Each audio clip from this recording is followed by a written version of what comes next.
In this segment, we want to take a look at the legal implications of some of the things that has happened recently, starting from the Kanu Nnamdi trial that took a dramatic turn yesterday, and also the issue of the presidential pardons, and of course, the question of the protests and the fundamental rights of Nigerians to hold such demonstrations. To join me in that important conversation, I have with me Abuja-based leading lawyer, Mr. Ibrahim Wali. Mr. Wali, you are welcome back to Inside Sources. Thank you for having me, Mr. Laolu. It's always my pleasure to join you. Excellent, excellent. So let's start from what happened in court on Thursday. One of the things that impressed me about, let's open that with, about the Kanu case was that he had the presence of mind to engage a very senior, respectable, and accomplished senior advocate of Nigeria, Mr. Kanu Agabi, as his lawyer. But now we are told that Mr. Agabi and the rest of them have been asked to step aside by Kanu, who then said that he was going to represent himself. As a lawyer, how do you interpret that? Well, first of all, it is important to establish that a litigant or a defendant, or in fact, any citizen whatsoever, has the right to, be represented by a lawyer, but they also have the right to represent themselves. So at the end of the day, it is a decision of the individual to decide whether or not to be represented by a lawyer, or to decide whether or not they are going to represent themselves. Obviously, in my interpretation, due to the history of the case, and I wouldn't want to go into the merit of what is before the court because it is still before the court. Right. Is that this is just one more step in a lot of the technical applications of the process, I believe, by all of the actors involved in the matter. But like I said, it is his discretion to decide who is going to represent him. And if he decides that he's going to represent himself, then that's fine. But it's very important to know that and to state that his lawyers who were just disengaged, learned Chief Kanu Agabi SN, and even Chief Ibiazu SN, these are one of the best lawyers you don't get that much better than that. Right. That's the pinnacle of legal practice. So it's his discretion, but it has nothing to do with the competence or otherwise of the defense counsels. Okay. Yes. So I have a view that I developed after what happened in court on Thursday. Now it seems not that we didn't suspect it before. It seems that Nnamdi Kanu is interested more in a political solution and is not really keen to have this matter sorted out in court. Of course, we saw him say that, oh, well, I don't think I'm healthy enough to go through this trial. The court said, okay, let's bring in the doctors. The doctor said, no, it's okay to try. And then, of course, now he has said that he wants to, how do you respond to my own view that it seems that Mr. Kanu would rather prefer that this matter be sorted out through political compromise? Well, without a doubt, there are the matter has political aspects, and I personally prefer to separate the political aspects of the matter and the legal aspect of the matter, or rather the matter before the court, so as not to prejudice the court and to also to give the court its due independence and respect.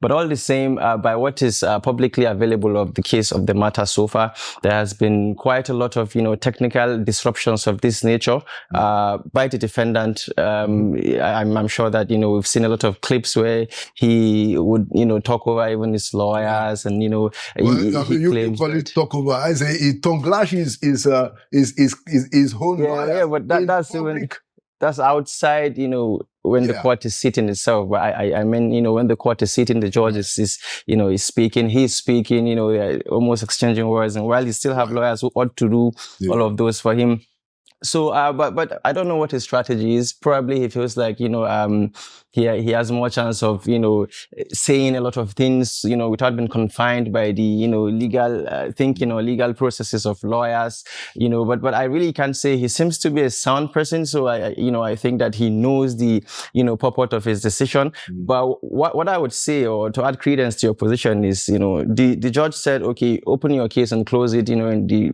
quickest possible time, Right. maybe, in a week or 2 weeks. But in his application, he said he wanted 90 days. Yeah. Yes. So that invariably extends, the duration of the case, but maybe that is the amount of time he needs to actually present his defense. So you can't say one way or the other. But I think that it is a plausible position to hold, that this is extended. You can extend it to say that, okay, so that it gives that added pressure or rather clout or publicity, so that as this drags on, and like you said, maybe they can settle for a political solution, which is, I like to separate from the court action. Of course, finally. Now, two questions, and then we move to another topic. So in law, like we have seen, when a defendant, says that he wants to call a witness, like Kanu has said, he wants to call Abubakar Malami SAN, he wants to call Nyesom Wike, he wants to call Babajide Sanwo-Olu, so what does that mean? He can't compel their appearance, can he? Well, there are classes of people who, all of these witnesses are competent witnesses before the court, but there are classes of witnesses you can't compel. And for example, current governors, you cannot compel them to come and give evidence. That extends to, because of their immunity? Part of it, yes, but even the law, the Evidence Act, is clear as to the nature of people you can't compel, but obviously it flows into their immunity, because when you come to court, and you're giving evidence, there's the potential of you perjuring yourself, which is a criminal offense. If you perjure yourself, you can't be tried all the same, so there is no need having someone. But if they want to come, they are competent witnesses. But the likes of, the non-sitting governors and, other people who are Nyesom Wike. Nyesom Wike and the former AGF are competent witnesses, but the court will still have to look at whether they're relevant to the proceedings before they issue a subpoena. But they are definitely competent witnesses that can be invited, summoned by the court, and immediately the court summons them, they have no choice but to come. And he has made an application for the court to subpoena them. It's quite, I'm interested to see how the judge is going to, So I'm just wondering, what does he want Nyesom Wike? I understand why he wants Abubakar Malami SAN. That was the but guy. I think that, without prejudice to the matter in court, I think that if you look at the Court of Appeal decision, the 2022 Court of Appeal decision that quashed his initial, they initially said that, he should be released before they went to the Supreme Court, and, they stayed the execution, they went to the Supreme Court, and the Supreme Court said he had a case to answer at the Federal Court, and he sent him back to the Federal Court. The court said that his, unlawful rendition from Kenya. Yes. The Court of Appeal. Yes. And his fundamental human right was breached. And naturally, the court did not have jurisdiction. So the, matter should be quashed. So I think he's also relying he's relying on that, jurisprudence, on that thinking that because he was unlawfully extradited, or rendition back to Nigeria, then the court does not have jurisdiction. I think he also mentioned it in court again, that the court does not have jurisdiction. So I think he's trying to prove the process of the unlawful rendition using these people. Right. On one hand, and on the other hand, I think with the likes of Nyesom Wike, for example, is trying to prove, I think, a pattern of, what I would say, terrorism against the people, because obviously, his defense is around whether, his statements and all of that were in a democratic society, it's reasonable. So that's why he wanted, them to come and say, okay, you as the... This is what Nyesom Wike is also saying. Yeah, this is what Wike is saying. This is the DSS said as well. So all of them at some point, they made statements as to, whether or not people should, arm themselves, or rather defend themselves, how you should defend themselves. So he's trying to, bring all of these things together. It's in my belief anyway. I'm not privy to the evidence. Now, so as a follow-up to that, so when the question of his controversial rendition from Kenya, that the Court of Appeal said Justice Amami, yes, that is not proper. Yes. But then the matter went to the Supreme Court, and the Supreme Court said that regardless, he still had a case to answer. Yes. So by that ruling, as the Supreme Court settled the question of the controversial rendition? No, not at all. So the Supreme Court's reasoning is that the rendition being illegal all the same does not obviate the charge itself. So it's saying that these are two processes. You can proceed with, it can be held illegal, you can be granted compensation or whatever it is, but that does not take care of the charge itself, the substantive charge. And I believe, in my opinion, the Supreme Court are right in the sense that even, for example, where you obtain evidence illegally, right? There are conditions as to whether the evidence is going to be to be admitted in, but there's the opening for its admission. That the obtainment of the evidence illegally does not immediately, discredit the evidence itself. So the Supreme Court is basically saying that you may have been, renditioned illegally, but that does not take care of the charges that are before the court. Interesting. So in your own view, which of the rulings, the judgments, in this case, and there are quite a lot of there's a lot of fundamental. Which one do you think the federal government has actually disobeyed, as Kanu's people are claiming? Even outside the court, in a lot of communication on WhatsApp, Yeah, the claim is that when the Court of Appeal granted its decision, saying that, okay, the charge cannot stick because of the illegal rendition and, the defendant should be freed, the argument is that he should have been freed forthwith, immediately. And I agree with it. I definitely agree with it. Before the matter went to the Supreme Court. It didn't even go to the Supreme Court first. They had to come back to the same Court of Appeal, and they made an application for the stay of execution of that judgment. And did they get it? They got it at the Court of Appeal. Okay. So the Court of Appeal stayed the execution. But before they made the application, there was some window. Okay. Right? So the argument is that within that window, because the Court of Appeal said immediately... The government doesn't want him to disappear within that... that is actually the argument. Looking at his... That was the argument. And, they had some sort of, history to back up the argument. They just put it forth before the court that in 2017 he was granted bail, jumped bail. Yeah. Yes. I mean, the case of Nnamdi Kanu, as we conclude on this one, in my view, it's very complicated. It is. I was in government when NSAS happened, and we all saw, some of the very incredible things that Nnamdi Kanu said. I believe personally that he should be held responsible for those things. Which is why I thought that he will embrace his day in court and defend himself. Clearly, he doesn't want to do that. No, so I think that there might be a way to solve this matter politically. And this is why I think so. So you have, bandits in this country that some governors are even cavorting around, embracing them, trying to negotiate. You have instances where people who were terrorists, were saying that, okay, we rehabilitate them.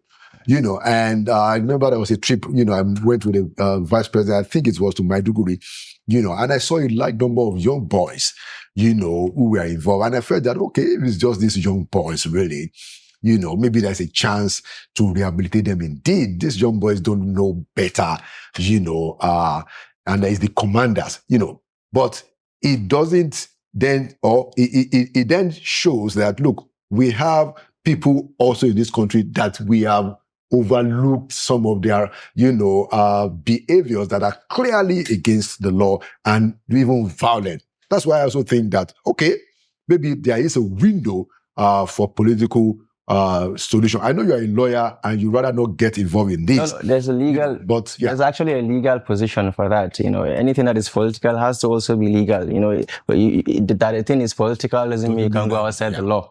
Right. So, but like I said, it is really best to look at these, in isolation of each other. The court case and the political aspects, both of them have their own legality.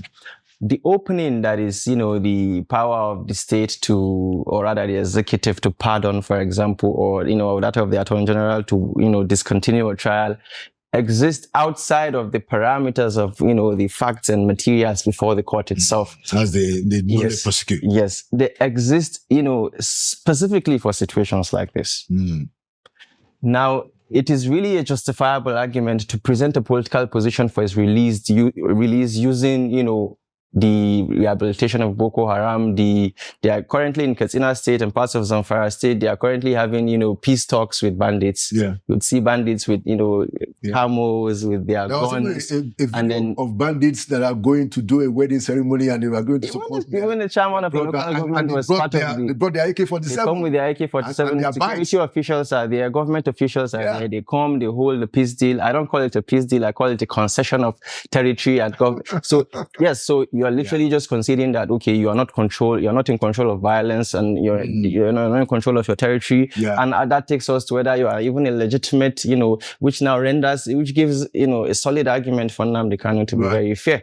Yeah. Right. But, all the same, these powers guaranteed by the Constitution for the president, and I'm sure we'll come to pardon generally, but for the president to pardon and for the Attorney General to look at whether, okay, in the interest of the public, in the interest of justice, and to prevent, abuse of court process, maybe, whether they would want to discontinue a trial, are for instances, of this nature where the pros and cons are weighed. So there's actually a political window, a legal window, in fact, that allows, the political permutations, because these windows are not subject to judicial scrutiny. And as much as many people do not, the valid arguments agree with, the absolute powers, the reality is that, they are not subject to, whether or not you commit a crime or you do not commit a crime. It is just, the power granted the executive. So indeed, there's a political angle, which is why I felt like, argument against the protesters, hinged on the fact that, the matter is in court was misplaced, because indeed there's a political window that is actually outside of the court. The court cannot say, okay, why are you discontinuing a case? If the AG decides to continue any case whatsoever, the court cannot ask why at all. Yeah. So because he brought the case in the first instance. So, in fact, that is even the argument. It is the state's case. It is the state that has, presented him to court. So, if you're saying that the state itself should use any of its legal mechanisms to, it does not interfere with the judicial process. Okay. Talking about the protest, just one question. So the behavior of lawyer Ejimoko, who was part of the counsel to Nnamdi Kanu while the case was still in court, and then going out to join the protest, could that be contemptuous?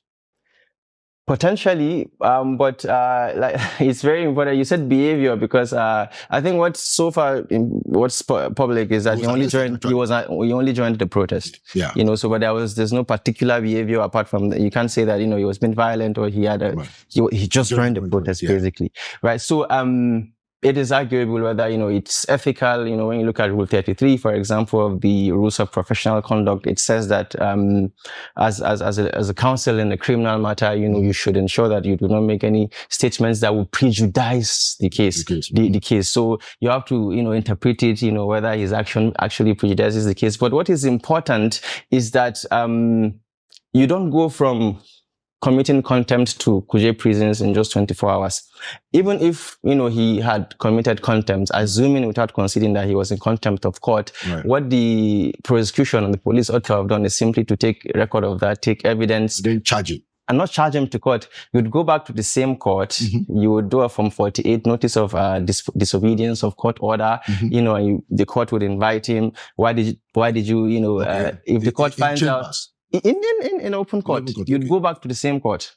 Okay. Right. So there's a process. You don't just arrest the person. And so they haven't followed the process. It's a civil disobedience of a court order. It wasn't an immediate criminal offense. So you have to go and report to the court. The court would give him it would invite him, to come and ask whether, he's in contempt or he's not in contempt. And, he has the right to defend himself. Right. And then the court would decide at the end of the day. And one of the punishments can be to send him to prison if he finds him in contempt of the court. But it is not for the police to seek to enforce what they think is contempt of court. If you disobey a court order, we have to still, go back to court and ensure that, first of all, we serve you the court order, because that's why the process is, you must have been served with the court order. And it is only in court that you get to show evidence of service of the court order. And that is why you see that one of the major arguments, of his supporters is that there's even no evidence of service of the court order. But that is why that process is there, so that you go back and, you find out if there's evidence of service or not. But it is also important to understand that while that is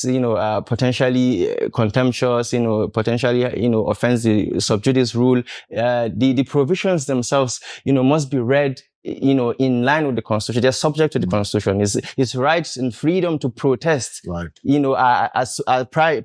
more fundamental, the primary. Now the question is whether his contempt is whether you want to restrict his right to protest. Whether the contempt is lawful in terms of the democratic rendition of the country, which it takes us back to Section 45 of the Constitution. But in my opinion, I don't think that his right to protest was curtailed, is by the fact that he was before the court. But I think that it would be more Puritan if he had, decided against it. But I think that when the facts, when the laws are put together, his right to protest must prevail. Because those are constitutional. Those are constitutional, and the subsidies rule is mostly I just caught interpretation. It's a judicial law, yes, but their laws are the same. Yes. Interesting. Okay, one last question, and then we move to the pardons. Now, my view is that we need to have some kind of understanding between the security enforcement agents and the Nigerian people, maybe represented by civil society groups, around how to conduct a peaceful protest, and I say this purely out of experience of how we do it in Nigeria. I mean, I live in the United States for 70 years. People see what is happening right now. There is a no kings protest in the United States, huge all over the place, and people come out, and then there are designated spaces. If you don't want to get involved, you continue. There are places that, and the police will be protecting the protesters. Of course, there are also cases where we've seen, breakdown of law and order, like we saw on January 6th, when Mr. Trump lost the election. So I'm not saying that their own case is also perfect. Yes. But I think that we need to have some kind of protocol that both the law enforcement agencies, especially the police and the civil societies, can say that, look, we have a constitutional right to protest. This is how it ought to be done. And the police can also point to SSC that, look, if you are protesting, you can't disturb the other people from doing their own business. On Monday, when my good friend Omoyele Sowore was leading the protest, I came out around 3 o'clock trying to make my way to somewhere in my Tama, and all the roads were still blocked. The protest was dissipated by that time, and I can imagine the livelihood of many people that would have been affected who weren't interested in the protest, or who at least wanted to conduct their business.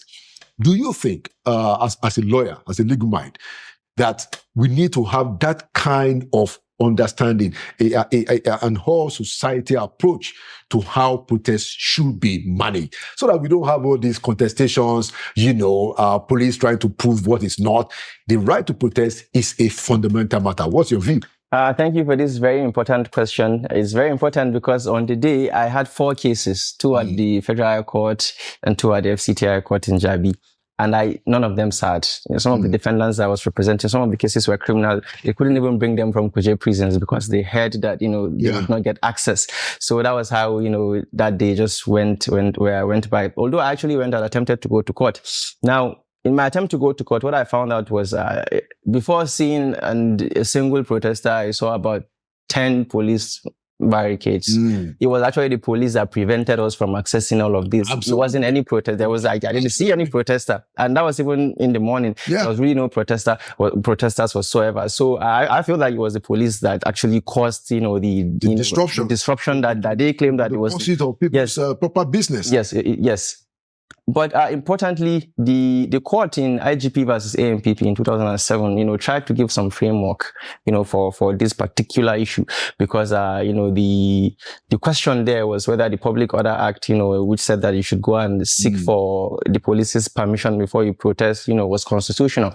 The court held that it was unconstitutional. But the court all the same said that it is actually the duty of the police and the state to ensure that, protesters are protected while protesting, while the public, members who are not part of the protest are equally protected while protesting. Yes. So, but I think that the Nigerian police and law enforcement generally just prefer to be a lot more combative with it, a lot more oppositional with it, in terms of you and us and the protesters and disruptions. When in fact, the court even went on to say that, if there are acts of violence or disruptions, the police should be able to segregate or separate the, violators, protect the protesters from, these violent violence. You see that a lot of the times in their warnings, the police will say that, these protests, the hoodlums would come and, and join, and they would, but it is actually a duty of the police to ensure that that doesn't happen. So, if the police, and for a protest of this nature, for example, you were already informed ahead of time.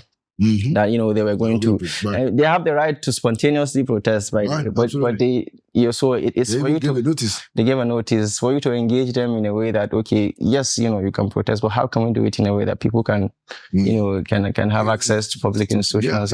It's very important. And so we need to develop. This is where the National Assembly comes. And the National Assembly ought to have looked at all of these histories of our protests. And one of the reasons why I probably didn't support the protest was because it was on the commemoration of the NSAS protest. And yes, I was a part of that, and that is very dear to us, especially people in our demographic.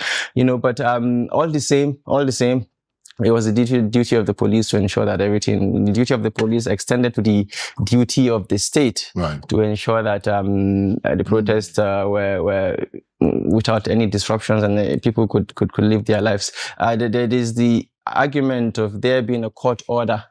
That obtained by the police, ex parte court order that says that the protests should be limited to certain areas.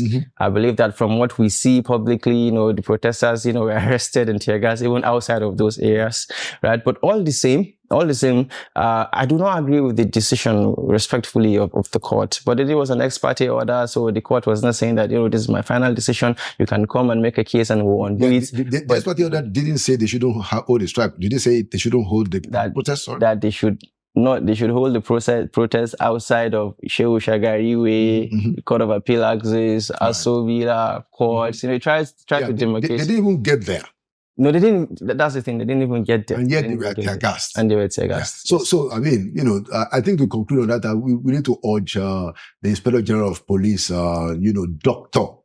Egbetokun. I mean, I remember that Mr. Undeyi, the new police PRO, was saying that Dr. Egbetokun has a PhD in protest management. It will be a lot of good to us to use your knowledge to help us sort out our protest. Sit down with the civil society leaders and let us come to an agreement. I mean, he has just said that there's a court ruling even on how this should be done. Mr. Egbetokun, that would be a legacy that you can leave, of which I can guarantee you will be proud of when you have left government. Let's go to the final discussion, Mr. Wali. The presidential pardons. I think it's a relief that the Attorney General came and told us that, everybody don't, calm down. There is still a final level of vetting. Nobody has been released and all of that. But people have been asking the question, and you're a lawyer. We have spoken about issues of pardon, especially because of the case of Mr. Jackson. What's your reading? Let me just first of all say, what's your reading today? It looks a little, and Mr. Fagbemi is somebody that I have tremendous respect for. I'm even happy that at least he has come out to say that, we are holding it. But what happened why didn't that happen before it got to the Council of State and before it got to the desk of the president? Well, it's very important to say that respectfully, even though I understand the Attorney General's, need to make this clarification, but respectfully, the power has been exercised and it cannot be taken back. At least there's no legal framework that allows for any subsequent, review or reassessment. I think that's just an attempt to douse, the tensions.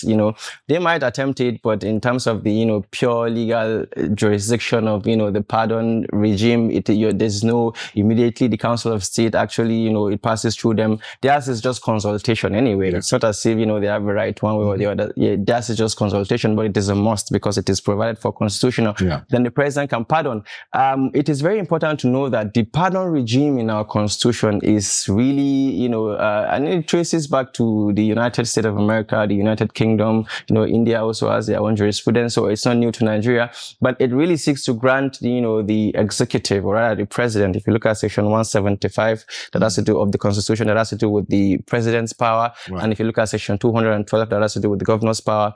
For the president to grant a person, and it's not just, pardon, but to, an array of reprieves, when it comes to, punishments for laws established by the National Assembly. So the president can decide to pardon you completely. The president can decide to suspend your punishment. Say, for example, the court gives the decision that you should go. The president can, even before you go to prison, decide to suspend the punishment. The president can decide to exercise the pardon with conditions, right? Okay. Can the president issue the pardon before the conviction? Now that is the jurisprudential argument that has remained unsolved in Nigeria today. Although the Court of Appeal, the Supreme Court, their position is that you cannot grant pardon pre-conviction, or even where you have they have convicted a person and he filed an appeal, you cannot grant pardon while the appeal is on. But a lot of academics, a lot of scholars, and I personally do not agree with that position, because the power of pardon, while I disagree with how absolute it is rendered, is not supposed to be checked by the judiciary, at least not by the clear tenets of the Constitution. It does not allow for the judiciary. The power of pardon, as stated in our Constitution, it has nothing to do with the facts of the case particular that is before the court, with the materials or with the judicial process.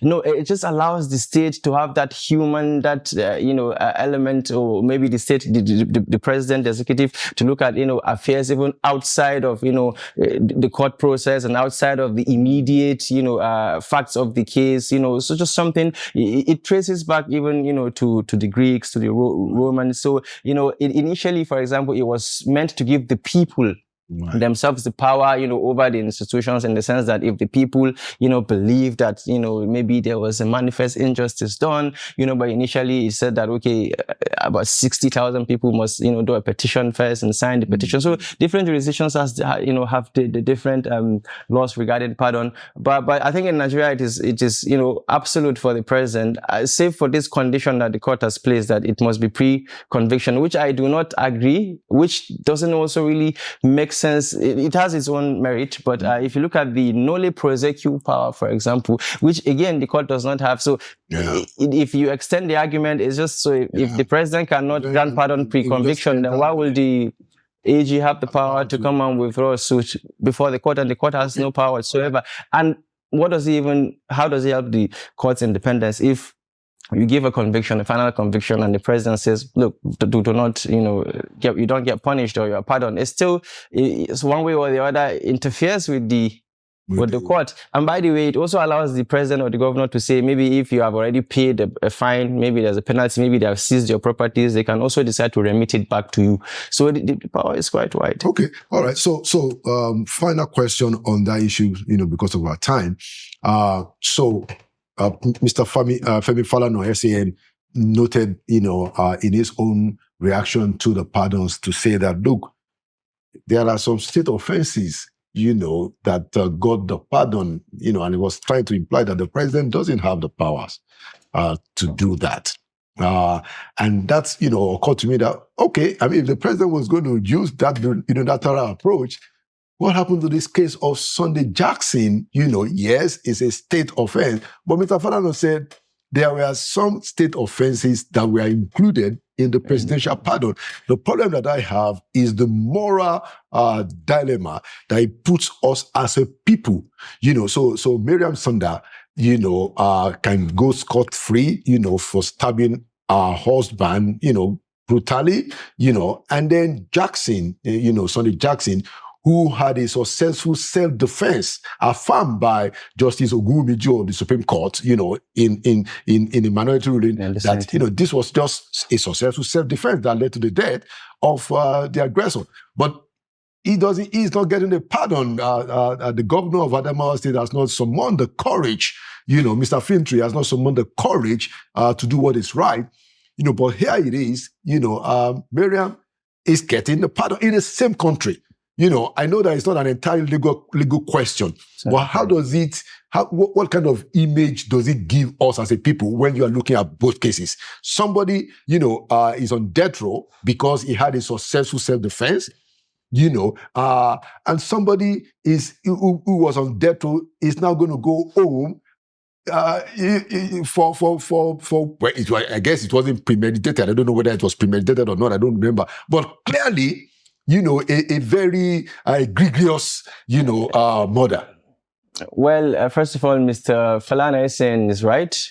The presidential pardon powers in Section 175 are circumscribed to acts enacted by the National Assembly. So if you are charged under a state law, a state offense, then naturally it goes to Section 212, which is a state governor. Right. Obviously, but all the same, I think that it raises a lot of questions, and it's not even just the Jackson case in isolation. If you look at the drugs offenses, for example, if you look at most of those who got pardons, they were actually convicted for transporting, for trafficking, for selling. Yeah. And these were actually, you look at, the names and, their ages. They were not young per se. They were not very old. So these are active. They're active in the game. Yeah.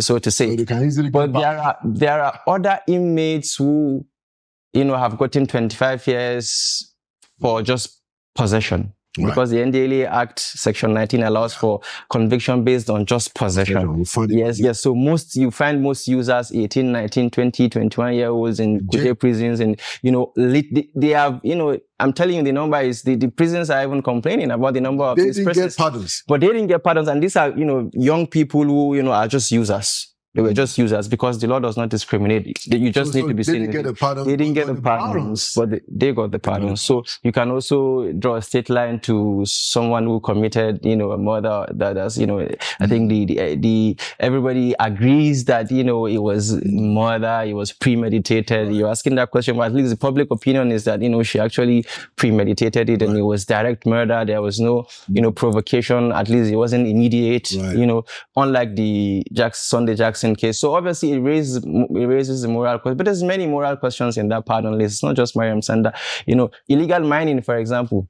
Most of the illegal miners who got pardoned were convicted just last year or last 2 years. Just recent convictions, 2023, about 40 of them got pardons. And the question we're asking is, is this a state, are we trying to legitimize, mining, or are we saying, because we know that Mr. Dele Alake, he said he did the thing with the cops marshal. And so, I mean, if you're pardoning, people who were just convicted of illegal mining just some days ago. So frankly, it's unfortunate that, the law actually allows for it. And I can't claim otherwise.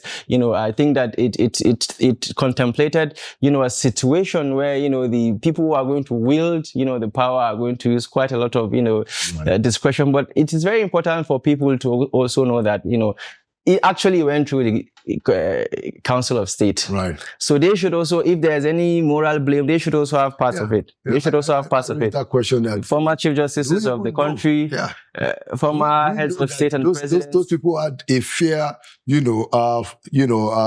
enunciation of these cases before. They were there. I mean, the duty was on them to look at everything that was presented. Okay. Last question. So are you saying that based on the law, the president can go back? Well, the law does not allow the president to go back. It completes that's what the president is saying, essentially. Okay, look, we're going to look at this again.